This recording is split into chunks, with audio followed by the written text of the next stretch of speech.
soo dhawaada saaxiibayaal dhammaan meel walba waa joogtaan iyo meel walba naga daawanaysaan.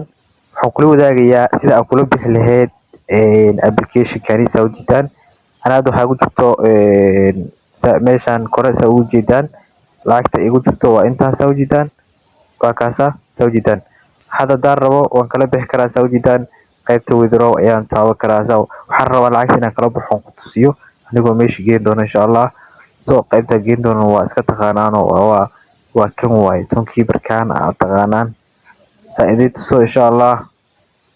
Lacagta way soo gaari doontaa insha Allah, waana arki doontaan. Muuqaalkana waa isla dhameysan doonaa ilaa aakhir full. Okay saa ujeedaan hadda waan soo galay saa ujeedaan.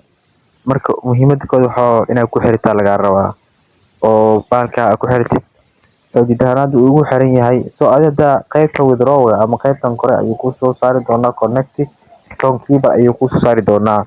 Anaad si toos ayaa u gali doonaa insha Allah si aan ugu faa'iideeyo asxaabta.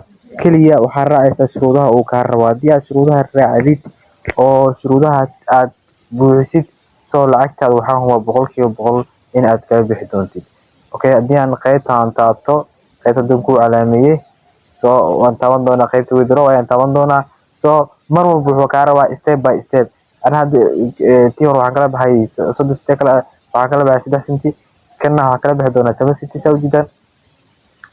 Kabacdi waxaan dhihi doonaa withdraw saa ujeedaan. Lacagta laga jaro doonatiga waa 2 senti waaye, waxaa ii gali doonto 6 senti saa ujeedaan. Waxaan dhihi doonaa withdraw ayaan dhihi doonaa qaybtan ujeedaan withdraw ayaan taaban doonaa saa ujeedaan. Withdraw markaas u taabto ani shuruudii hore u buuxiyay saa ujeedaan. Inta qof laga rabo waa kaas ujeedaan. Marka waxa weeye kaliya shuruudahaas oo kaliya adag mooyee lacag waa kala bixi kartaa haddii aad shuruudaha fulisid saa ujeedaan. Yani inta laga rabo waan gaarsiiyay waan sii dhaafiyay saa ujeedaan. Kabacdi waxaan dhihi doonaa confirm ayaan dhihi doonaa. Confirm marka aad lacagtii waa ay baxday saa ujeedaan, processing ayay maraysaa. Saan ayuu wareeganayaa. Marka uu soo saaro calaamada tigta ah oo saxda ah waxay ka dhigan tahay lacagtii ay soo gaartay oo lacagtii ay baxday. Saaxiibayaal saa ujeedaan ugu dambeyn lacagtii way na soo gaartay.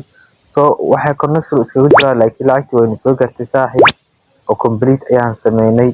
Hase u xaqiijino lacagtii inay na soo gaartay in kale waxaan tagi doonaa qaybtan Tonkeeper-ka ayaan tagi doonaa.